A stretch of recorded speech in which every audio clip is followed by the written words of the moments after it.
Решивме најпрво да ги проталкаме токму горните делови на најголемата лева притока на Вардар. Она што неколку пати по своето течение, во зависност од просторите низ кои се пробира, си го менува името во Абланичка, Балевичка или во Рамна река. Сега сме во пределите каде што ја викаат Рамна. Изворите и се нешто повисоко, на 1700 метри. Во тој изворишен дел таа е и пострмна и побрза, а често прави и мали скокови водопади.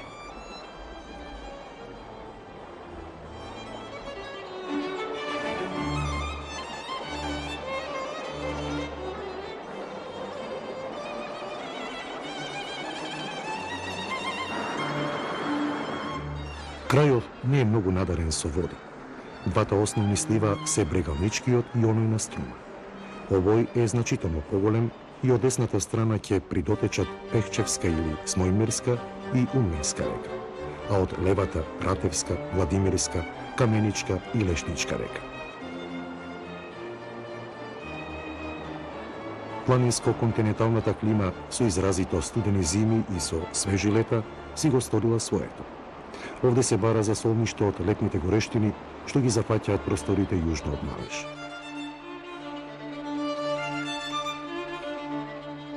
Така струмичани се најчестите гости во крајов во кои имаат и најмногу изградено викендички. На прв поглед, целата Малешевија изгледа како една огромна викенд населба.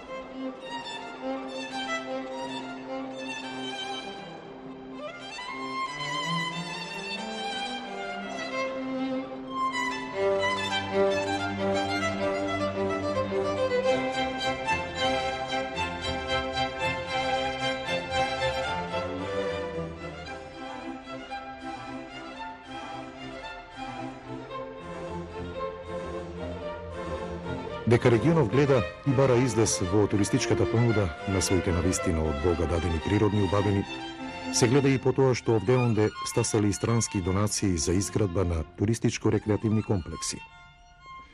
Да се одмори човек во овие питомини, да изнајми коњ за јавање, да се ги наполни градите со свеж воздух.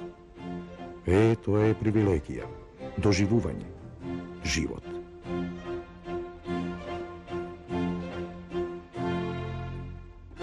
Згора на тоа да појде на риболов, на лов. Да не говориме за плодовите што може да се соберат, особено габите кои ги има насекаде и тоа најквалитетните.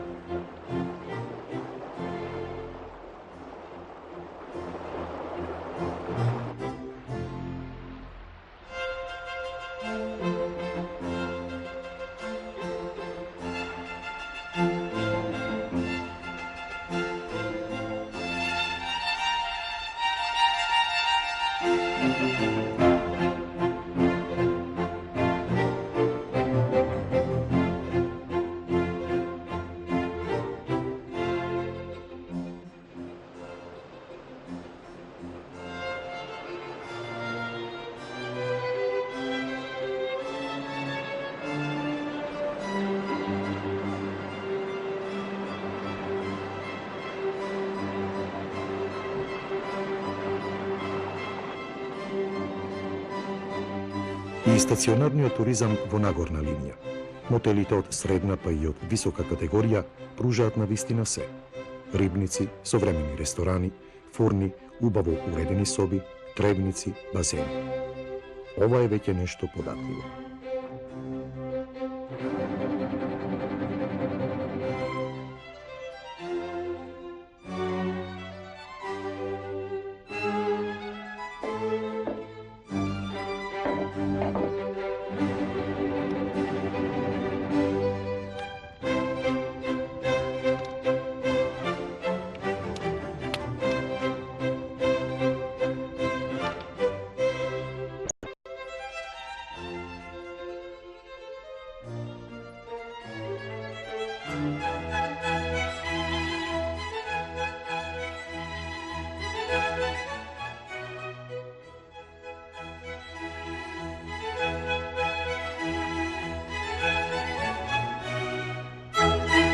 Рамна река има уште неколку впечатливо пријатни места за одмор.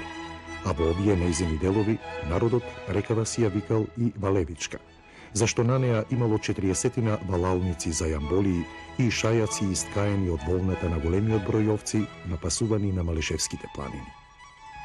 Крај нив имало и многу чаркови, пилани, каде што се бичеле боровите трупци во градежен материјал. Реката едноставно живеела. Карвани врвеле покрај неа. Тука некаде и се ноќевало, се земало здив. Во местноста Градиште лебди во воздух приказната за стариот град Малеш, споменуван во неколку прастари записи. Според бројот на населението на пописот од 1889 година, Пекчевската каза имала 4070 жители и била најбројна, речиси за цела 1/3 побројна од Беровската. Денес во Пехчево и во околните Негрево, Панчарево, Робово, Чифлик, Умлена и во Црник има 5-6 жители. Но Пехчево не е веќе населба од некоја длабока внатрешност, бар по изглед. Со местоположбата, со централното градско подрачје, со регулираното речно корито и со неколкуте, како на купчиња собрани комплекси со убави кукички под високата борова шума, заличува на мало планинско момненско место.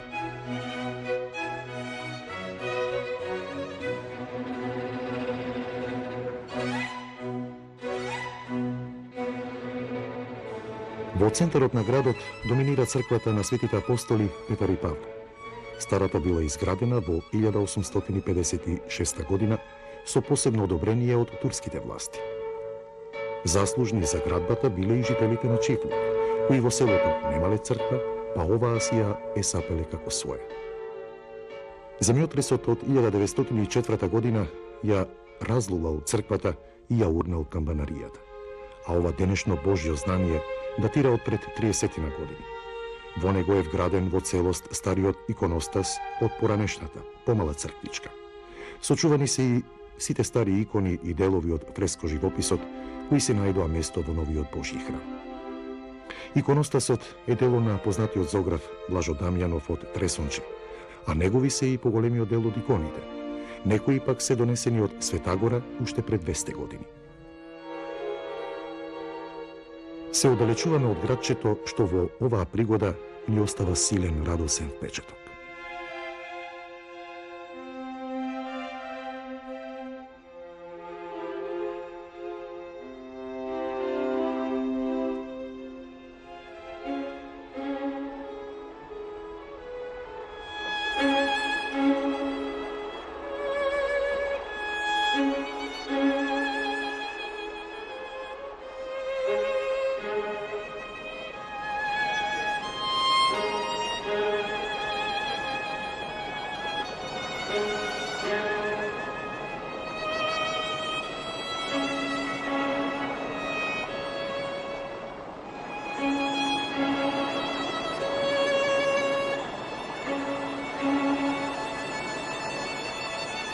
Правецот на движење ни е кон местноста Паркач. Околу нас доминираат возвишенијата Катунец и Конар. Ведро е, со повремени брзи прелети на компактни, густи, бели облаци. Според надморската височина и поради близината на повисоките планини, овде би требало да има повеќе врнежи. Но силните влијанија на источно-континенталната клима прави најмногу дожд да падне во мај, јуни и во ноември. Овој терен од поодамна е познат по распространетото лисничко стопанисување со шумите. Негова основна карактеристика е разбивањето на шумскиот склоп за таа да стане што поразредена, а остатокот од стеблата периодично целосно се кастрат. Така не само што се елиминира квантитетното производство дрвена маса, туку се занемарува и квалитетот и се дисквалификуваат другите општокорисни функции на шумите.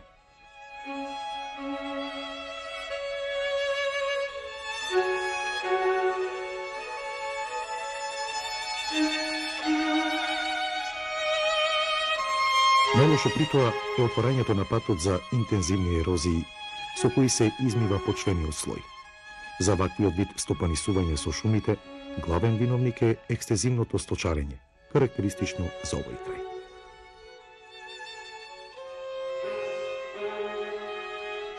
Дојдовме ваму за да ги видиме ново создадените земјени форми, кои само на прв поглед изгледаат некако раскошно, иако всушност се работи за тотално деградирани простори. Овој импозантно разбрануван релјеф е резултат на сложени тектонски движења, а ерозивните процеси си моделирале и си создале специфични форми.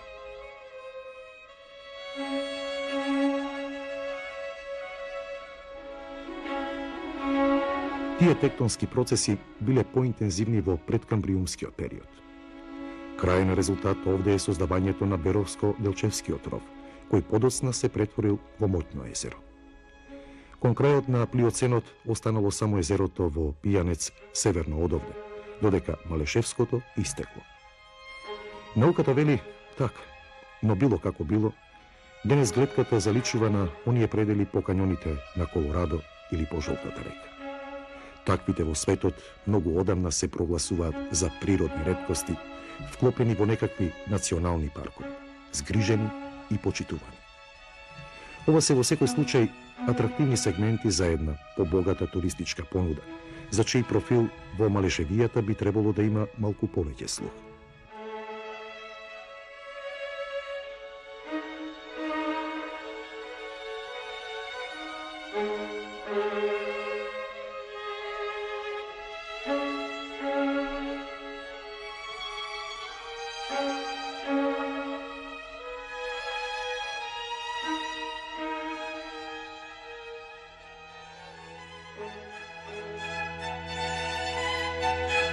Бевме во право кога решивме за ова патешествие да ја одбереме златната есен.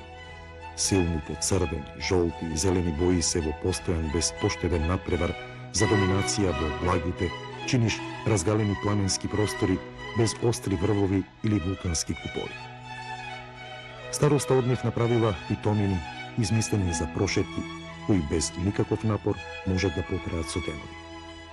Ова се најтипките, најспокојните височини кај нас. Кога веќе ги начнавме нештата што можат да се подведат под природни реткости, да појдеме малку посеверно, онаму горе под Доганџинскиот и под Алчарскиот рид, по кој Малешевската област ќе се одвои од Пијанец.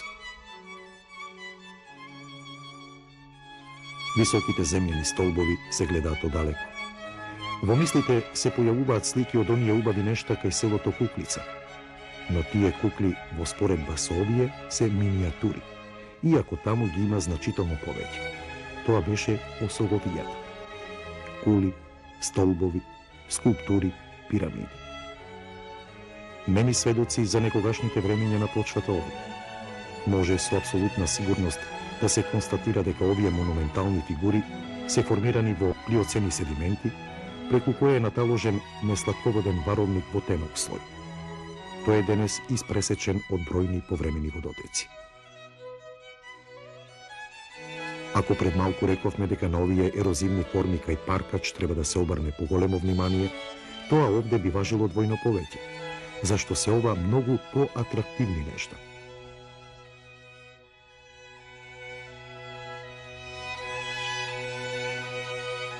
И покрај изградбата на патот Берово-Виница-Кочани преку Обозна, или пак оној од Берово преку Пехчево до Делчево, како и современата сообраќајница кај Сливница, Сувилаки и Струмица, Малешевијата е сепак останата во некаков ќорсокак. Иако на самата граница, Берово од пограничните премини е оддалечено 55 км до Арнаутски гроб, од Табановце цели 205 км, од оној кај Новосело 85 км, а од Дојранскиот премин 105 км. Овој, долго очекуваниот во местноста Клепало, би ја отворил целата Малешевија кон исток и југоисток и би ја направил многу попривлечна и поатрактивна дестинација. Работите од нашава страна се готови од поодамна. Но, како соседна Бугарија да не е многу заинтересирана за завршување на договорените работи меѓу двете земји.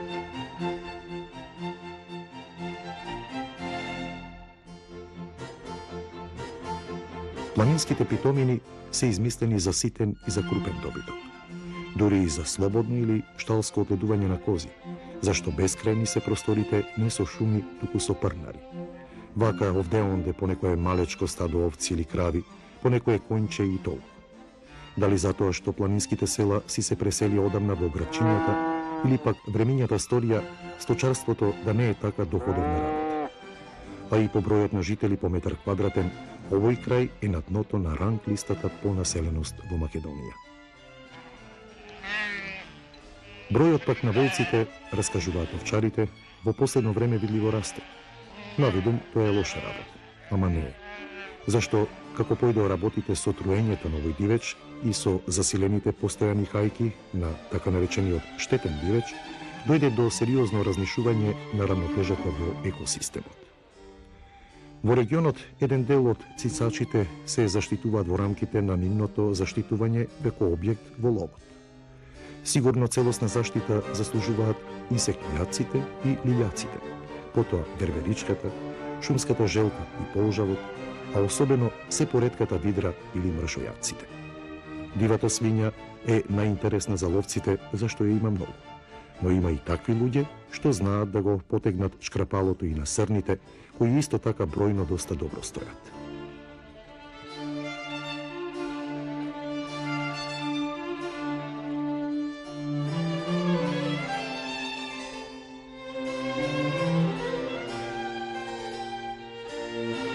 Подолошкиот состав на земјиштето во Малешевската котлина е мошне сиромашен со варовник.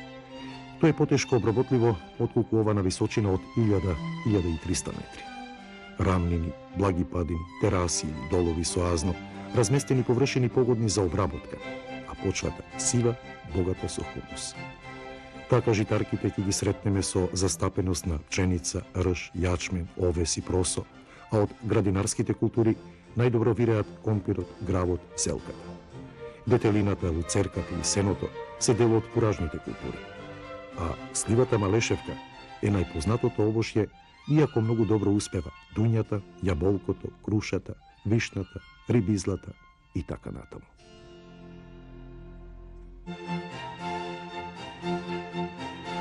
Најкарактеристична работа во планиниве се колибите. Така конципирани според функцијата и се единствени кај нас. Таму луѓето живеат преку целата година. Има и убави и грди. Во последно време многумина земале некоја паричка од странски донации за развој на селскиот туризам, ама не сториле многу. Треба на луѓето некој подетално да им објасни што би сакал еден странец да добие, какви услови за престој би барал и уште многу други придружни содржини. Вака ќе се поарчат добиените пари, речиси погрешно, и сите во зијан. Малешевијата најмногу. Висока туристичка понуда мора да постои. Се друго е џабе.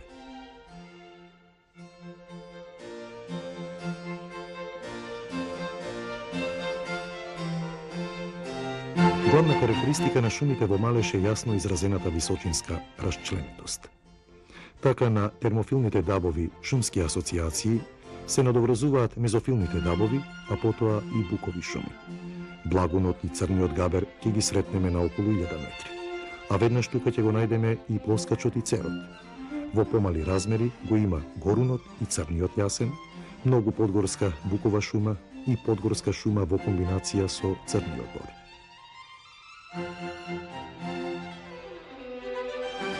На височина од 1400 до 1600 метри е горската бука, која на осојните падини знае да се спушти и до 1100 метри над морска височина.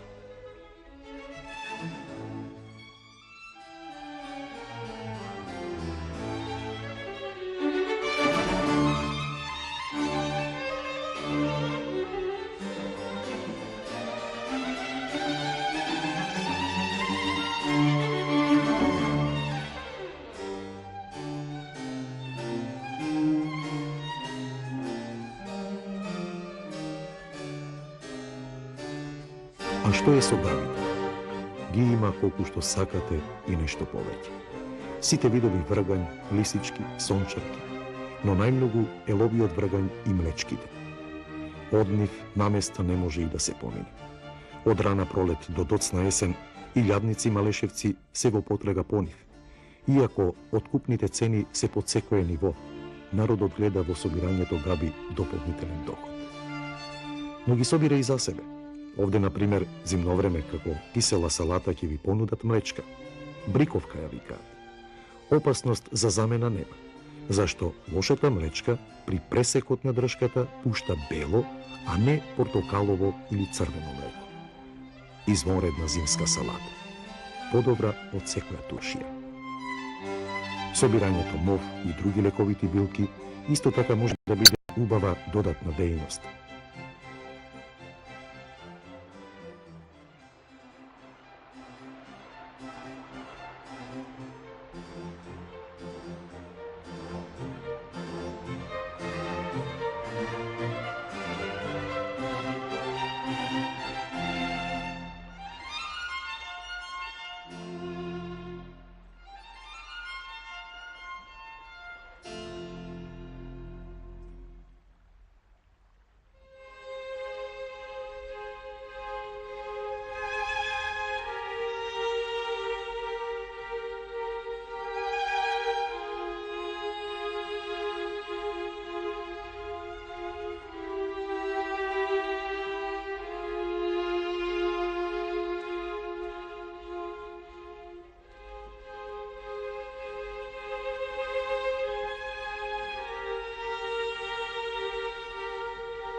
Ред е да се спуштиме малку од височините кон Берово. Но пред него е туристичкиот локалитет Абланица, преполна со прекрасни викендички, а и поголеми куќи и за летен и за зимски одмор. Собственици им се најмногу од Струмичка. Ама не само овде. Струмичани ги има по целата Малешевија, а многумина викендичките ги издаваат на намерници, па летната и зимската туристичка сезона значително се продолжува.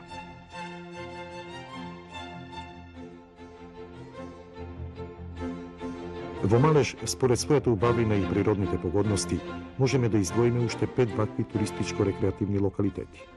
Пехчево, со равна река и Кадиица, планинската област Бреза, локалитетот Сувилаки, исто така планинскиот граничен премин Клепало и Беровското езеро со околина. Навраќаме и на овој последниот езерото и околу него. Левата, најголемата притока на брегалница Ратевска река, ја напојува акумулацијата хидрографскиот објект Беровско езеро.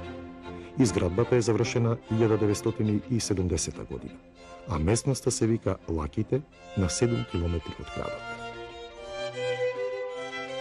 Со бетонска брана висока 53 метри и круна долга 194 метри, таа прибира околу 12 милиони метри кубни вода, која беровчани ја користат за пиење. Надморската височина му е на 986 метри, долго е 1500 метри, а средната широчина му е околу 500 метри. Ете, тоа се најосновните речиси технички податоци. Се друго, што може да се рече за него е рај. Бисер на Малешевијата. И со бистрите води, и со раскошниот амбиент, и со местоположбата. Ова е простор кој намерникот не смее да го пропушти. Овде царува мирот и спокојот.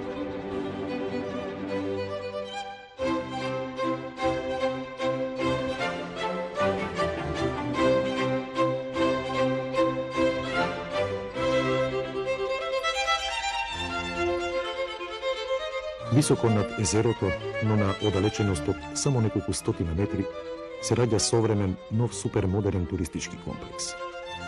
Вистински Видиковец, загледан на сите страни. Градежни зданија во кои има вградено многу повеќе љубов и фантазија отколку автохтон камен. На Малеш токму ваков објект од високата категорија му недостасуваше за да биде побогат, поконтактибилен со светот. Современиот турист го бара тоа. И повторно, уште погласно. Вивалди.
детско одморалиште, комплекс за одмор на просветните работници од Републикава, езеро, Малеш и Вивалди. Колку убав, раскошен спој.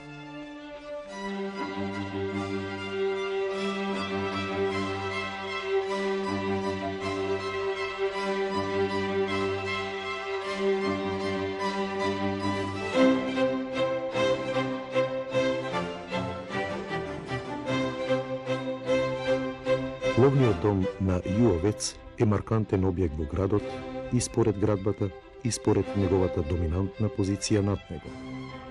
Шумското стопанство Малешево се грижи за него и е во негова собственост. Вработените ни приредија вистинско изненадување. Не испеква прасе, но не со јаболко во уста, туку наполнето со беровски сувисливи и со беровски компир, оној од гората. И сето тоа залеано со црно вино. Ниту за мрсноти и чувме, ниту за холестерол разбратна.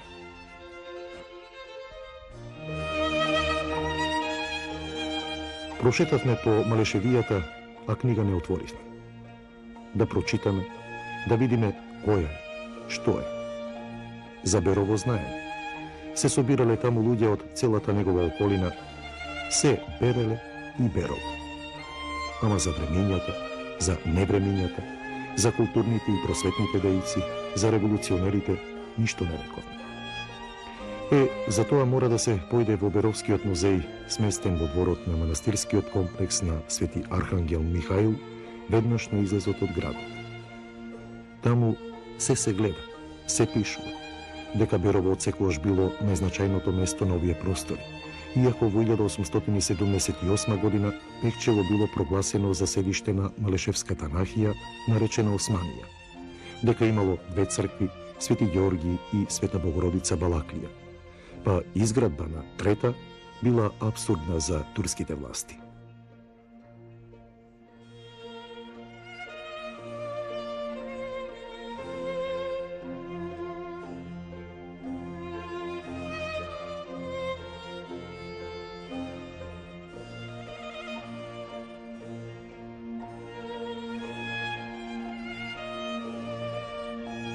Музеот сведочи и подсетува и на Разловечкото и на Крестенското востание.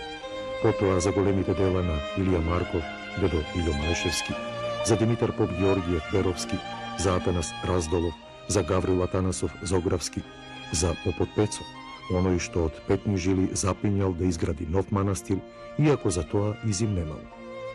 Арно Амак, кога во 1818 година Радовишкиот Бујук Башија наминал во Берово, овдешните првенци за таа идеја повторно замолиле за дозвола. Бујук Башијата мудро постапил и поставил два услова. Црквата да биде подигната за само 40 дена, да биде малку под земја и да не биде повисока од патот што врвел над неа. Ама и по Пецо да му ја даде неубавата керка, та да си го разубавел харемот. Бил сигурен дека ветувањето нема да биде исполнето. Но беровчани запнале. За 40 дена ја изградиле црквата, а останала потешката работа. По Пецо да ја даде керката. Ноќта пред да замине во Сарајот, таа побегнала од дома. Никој не знаел каде, ама наместо зорли и тапани, утредента пред куќата дошол силен вооружен аскер и го однел попод во Зандана. Сега ова на Бога не му било угодно, па по кусо време Бујук Башијата загинал во некоја битка, а Пецо се спасил и керка му се вратила дома. Црквата останала. Се доградиле конаци и новиот манастир народот му го посветил на Светиот Архангел Божи Михаил. Во еден период монашкото сестринство броело дури 90 калуѓерки.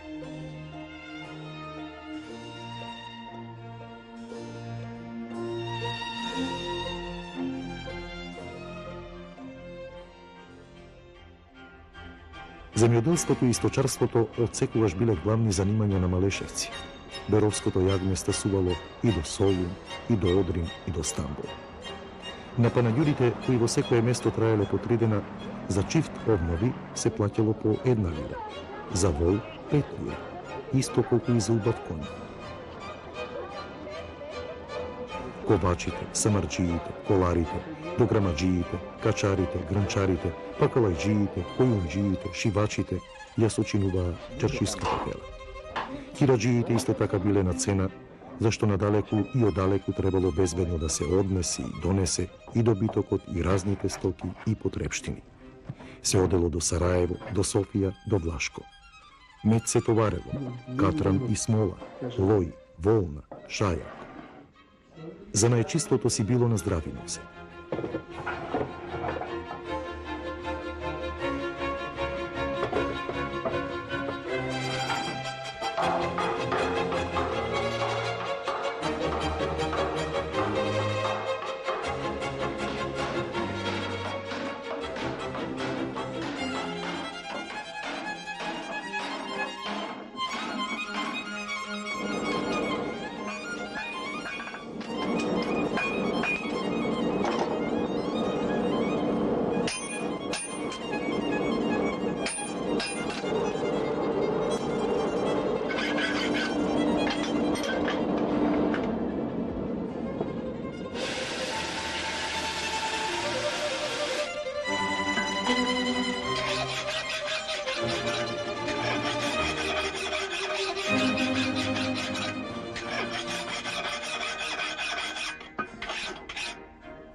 Во последно време жената од овој крај им се враќа на домашните ракотвори. Успеала да излезе и во белиот свет со извезеното и искреното, да освојува награди, да го афирмира народното наше творештво.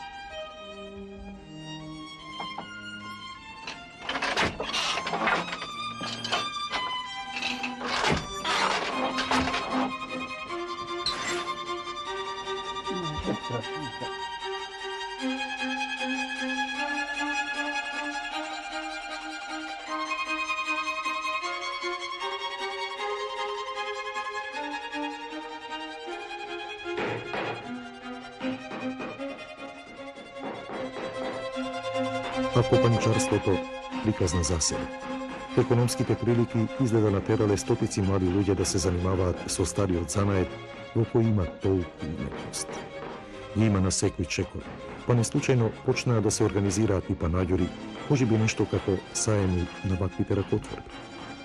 Убава, можеби и најубавата нишка во развојот на туризмот, во кој малешевци ја гледаат својата иднина.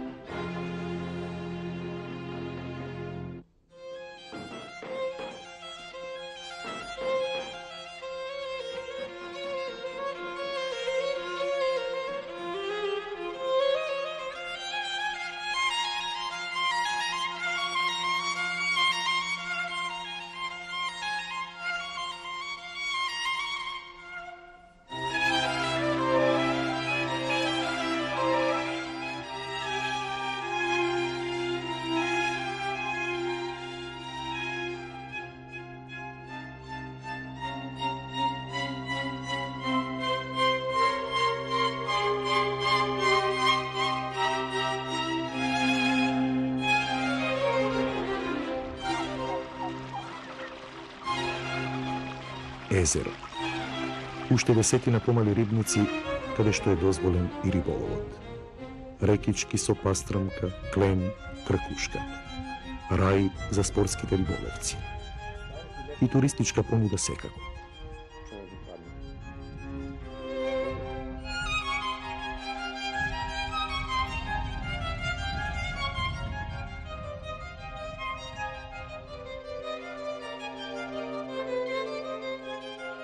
Домашни миленичиња, но и понекое заскитано, осамено, загубено животинче во планината, а сега во домашниот двор.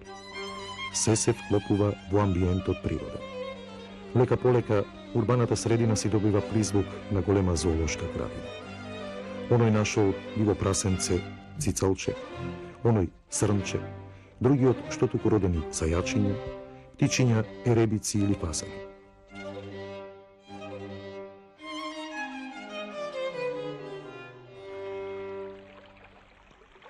Во Берово и еден орев си нашол чешма. Мигнал крај неа, пораснал и негова сие. Љубоморно ја стуткал во преградка и никому не му ја дава. А луѓето поминуваат, застануваат. Во првиот миг zbuneti, a potom sekoj so svoja varijanta kako se slučilo ova čudo. Za prikaski, verubanja i za praznoverija na vistina ima mjesto.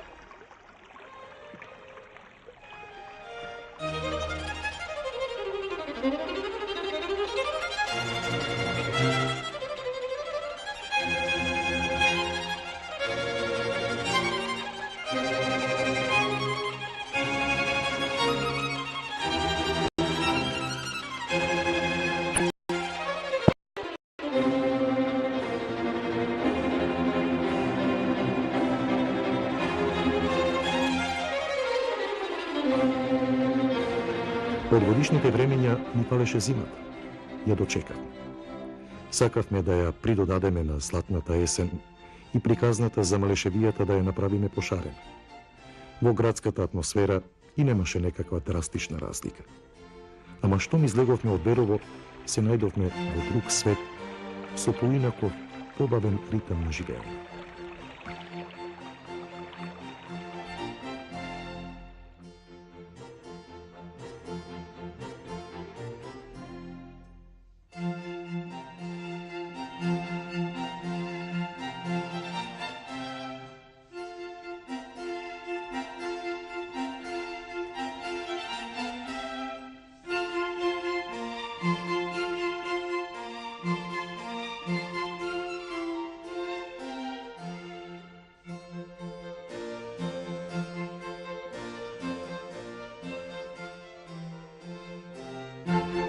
A сега, како ли рибите ќе дојдат до толку необходниот кислород кога мразот покрил се?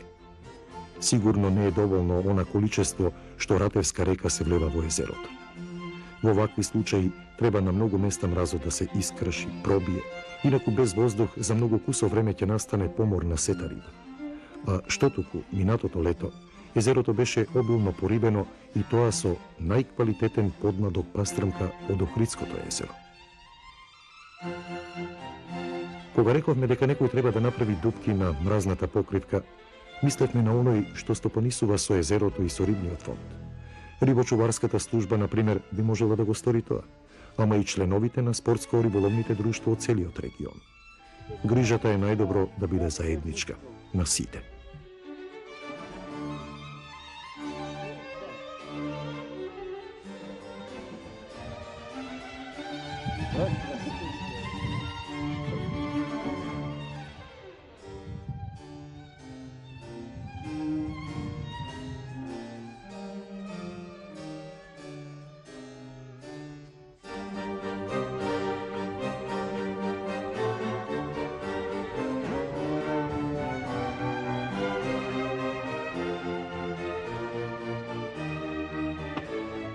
А може и вака, неорганизирано, ама корисно. Има и рибари кои не признаваат временски непогоди. И камења да паѓаат, кој наумил, ќе појде на риба. Та не жена, 3 жени не можат да го собрат. Утрите тие рибари. Зашто човек повеќе да ги жали? За тоа што ќе смрзнат или заради оние 3?